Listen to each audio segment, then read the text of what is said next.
Hey everybody, welcome. This is the May 2021 layout update. So, Island Lake here, that got extended. Fascia got put on, first coat of mud got put on, and my initial cellular clay work got started as well. So, always important to me that I get my fascia on early so that I can get that cellular clay up and over the edge and get a nice demarcation line between the framing, which is what the fascia is, and the three-dimensional scenery work. Moving a little bit further on to the west, when I was digging around putting styrofoam up at the east switch of Crow's Nest, I discovered that this retaining wall was still glued to the old roadbed, so I managed to peel it off, glued it on there. It's the only thing left of the Tunnel 7 area, so just a tiny bit of nostalgia. I managed to get cellular clay right up to the Highway 3 overpass embankment here, but I ran out of styrofoam, so that's going to have to wait till June. The rest of May was all spent basically just doing styrofoam work at the west end of the Crow's Nest extension and some styrene work. So, tunnel portals and bridges, okay? So this is what I use for all my stuff. This is 40 thou, I use 60 thou, I use 80 thou sheet styrene, and I build everything out of that. So if you're interested in how to turn sheet plastic, sheet styrene, into something like this, I'm going to start offering some perks for members and memberships. So if you're interested, the first video that I've done is how to build tunnel portals and get board form texture on those out of simple sheet styrene. So anyway, let's get on with what we got up to throughout May here. I went after the rough scenery work and got some first texture on that. I did it kind of modular, so let's go outside and I'm going to show you the process involved with that. Then we'll run a train through here, through our tunnels, over top of our new bridge, with some clearance cars on there, just to make sure that the layout is operational still.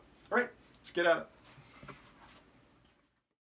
In the past, I've always done my scenery work directly on the benchwork. The first layer of foam will get glued to the benchwork, and then subsequent layers get glued on top of that base layer. However, in this situation, I'm going to try to minimize the mess. As this was a top level, I didn't want stuff raining down onto the lower level. So I decided to do things in a modular way, building 3-4 foot chunks of scenery that could be taken out, worked on elsewhere. Worked out really well and definitely minimized the mess. I don't want to be using that vacuum more than I have to. So here all I'm doing is I'm cutting in a exposed rock face into the hillside itself. Just using a little flush cut-off saw here. Works really well for this type of work. After I'm happy with that, I'm going to go at this hillside with a rasp, and I'm going to just knock off any rough chunks and get closer to the finished texture and shape that I want. It's important that you add texture to styrofoam when you're using cellular clay or Sculptamold over top of it, as it's just going to give it something extra to stick to. You can see here that everything's been textured. I'm going to just drop this piece in. And it's nice working on a 3 to 4 foot chunk versus having to work a continuous, say, 20 to 25 foot section of scenery here. So a lot less daunting. With the rough scenery in place, I wanted to take care of the interior of my tunnels. Now the portals themselves, I built interior linings. You'll also note it's got an exterior lining, but I wanted to extend that interior lining. So I'm using a hot glue gun, just putting a bead of hot glue on some foam core board. I found black stuff at the dollar store, bought a whole whack of it a long time ago.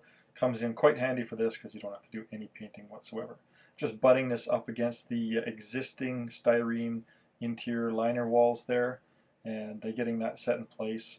Once I'm happy with that, I'm going to ballast that. That's going to happen in June. I'm not quite ready to set my portal in place. Of course, the boxcar is just sitting there so that everything's lined up properly and centered the way it should be. With my interior walls glued in place, I'm just going to take my tunnel. This was also built modularly, obviously, and set it in place to make sure there's nothing interfering. If there is, it's just a simple matter of going outside and taking off a little bit of that interior until you get clearance. Before any of this modular scenery gets permanently attached to the benchwork, I'll probably go in and make sure that my backdrop is touched up with a fresh coat of blue paint. With my tunnel portals set in place, I wanted to run a clearance train through here, so I put together a wide load here. It's a Borgon accumulator, a load a friend of mine built many years ago on an 8-axle flat. High cube domestic 53 foot cans, An auto rack works great for showing you any kind of clearance issues you have on the outside of a curve. And of course the mother of all wide loads, 737 fuselage. I can't justify running this thing across the layout, but my son and I really dig them. So we have a pair of 737s that make an appearance every now and again. This is the lower crossing of Michelle Creek at the west end of the Narrows. This is a skewed through-plate girder bridge. I'll build the exact opposite skew for the crossing a little further up at the opposite end of the Narrows. This bridge was also built out of sheet styrene, as were the abutments and the wing walls that you can see here. They still have to come out, get some texture and some weathering, and then I can start doing scenery on the lower end of the Narrows here. And here we are getting close to Tunnel 7. Tunnel 7 is a little bit of a different animal.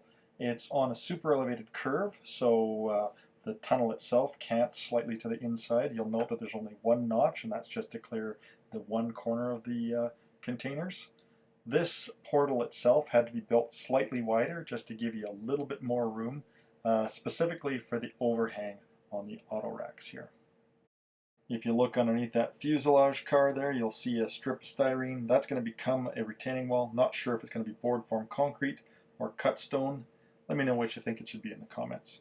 So with the passage of our 737 through Tunnel 7, we know that we have clearance. We can proceed further on. So June is going to be spent trying to get some rock molds around this area, some sculpt mold down, and get right at some down dirty scenery work. So anyway, that's it for May. Thanks so much for watching, and we'll see you in the next video.